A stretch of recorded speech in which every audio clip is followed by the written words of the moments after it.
नमस्कार दोस्तों, मैं अंकुर उपाध्याय स्वागत करता हूं आप सभी का एक बार फिर से अपनी नई वीडियो में।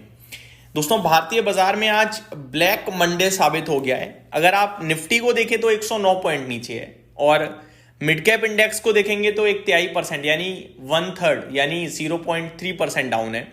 और स्मॉल कैप इंडेक्स में सबसे ज्यादा गिरावट है, 0.85% की गिरावट।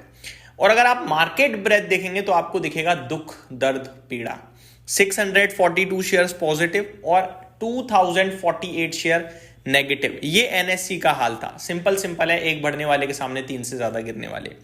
बीएससी का हाल मैं आपको बताऊंगा तो ज्यादा दर्द होगा। एक बढ़ने वाले के सामने करीब 4.5 से ज्यादा नेगेटिव, यानी सिंपल बोलूं तो 2 के सामने 9 या 10 शेयर नीचे खड़े हैं इस समय। तो बहुत ही खराब स्थिति थी आज बाजार की। अब इस खराब स्थिति के पीछे क्या रीजन है नहीं पता, सिर्फ इतना बताना चाहूंगा, निफ्टी की गिरावट के पीछे क्या रीजन है। एक्सपायरी मैं आपको बताना चाहूंगा दोस्तों, मैंने कल रात भी आपसे कहा था कि 26,000 का लेवल नीचे में नहीं टूटना चाहिए और ऊपर 26,100 के जब तक नहीं निकलेंगे हम तब तक परेशानी है।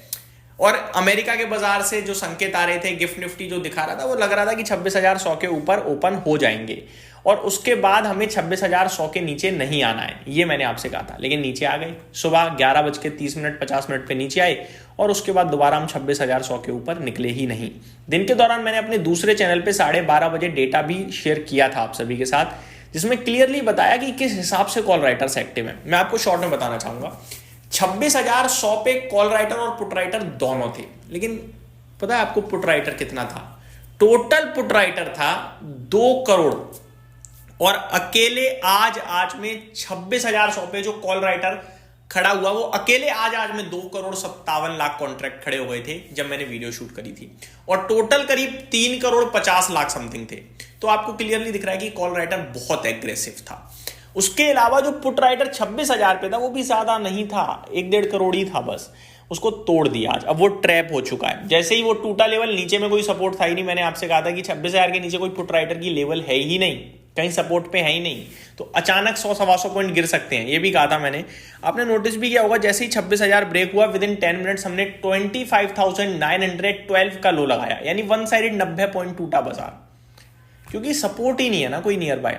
अब यहां से आगे क्या? तो दोस्तों, कल है एक्सपायरी के लिहाज से मैं आपको एक चीज बताऊंगा। अब 26,000 छोड़ दो, 26,000 पार होगा नहीं होगा वो दूर की बात है। अगर हो भी गया ना तो 26,100 पार नहीं होने वाला।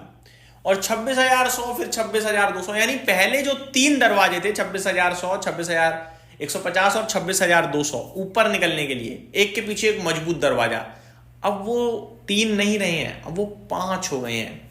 26,000, 26,050, 26,100, 26,150, 26,200, ये 5 दरवाजे आप पार नहीं कर सकते कल। नीचे में आपके लिए कोई सपोर्ट ही नहीं है, कोई सपोर्ट नहीं है। तो आप सिर्फ अपनी इज्जत बचाने के लिए कोशिश करो कि निफ्टी कल 26,000 के ऊपर निकले, ताकि मार्केट टिक पाए ऊपर। ठीक है जी, ये हो गया एक्सपायरी के लिहाज से। अदरवाइज नीचे आपको 25,900 दिख सकता है, 25,800 भी दिख सकता है। ये आपके लिए मेरी तरफ से निफ्टी पे राय हो गई। अब आ जाता हूं मैं स्टॉक्स पे। तो सुबह तक क्या था कि सपोर्ट मिल रहा था कुछ दिग्गजों से, जैसे आईटी था, एचडीएफसी बैंक था। लेकिन धीरे धीरे दिन के दौरान क्या हुआ, चौतरफा सेलिंग हो गई, चौतरफा। जैसे कि रियल एस्टेट 2% नीचे चला गया, मेटल 1.25% नीचे हो गया, एनर्जी 1.1% डाउन हो गया, मिड कैप सिलेक्ट में 0.8% की गिरावट, एफएमसीजी 0.66% नीचे, मीडिया 0.5 यानी आधा % नीचे, फार्मा, ऑटो, फाइनेंशियल सर्विसेज 1/3% नीचे, पीएसयू बैंक्स और bank Nifty flat to negative. एकमात्र निफ्टी आईटी इंडेक्स हरे निशान में, आधा % के समथिंग। तो ये आपके लिए आज का बाजार का हाल रहा। एमएससीआई इंडेक्स, इसकी रीबैलेंसिंग होनी थी, हो चुकी है। मैंने आपसे कहा भी था 40s, पेटीएम, जीई वर्नोवा, इनमें एट द एंड आपको कुछ बड़े फ्लोज और मूव आता हुआ दिख सकता है। अगर आप पेटीएम की बात करें तो इसमें आपको आज के सेशन में 6,500 करोड़ का टर्नओवर दिख रहा है, क्योंकि एमएससीआई इंडेक्स की रीबैलेंसिंग थी। अगर आप 40s की बात करें तो 5,500 करोड़ का टर्नओवर दिख रहा है बैलेंसिंग की वजह से। जीई वर्नोवा 5,173 करोड़ का टर्नओवर है बैलेंसिंग की वजह से। तो ये आपके लिए कुछ स्टॉक्स थे। सीमेंस एनर्जी 5% नीचे था, रीबैलेंसिंग की वजह से इसमें भी 4,500 करोड़ से ज्यादा का टर्नओवर देखने को मिला।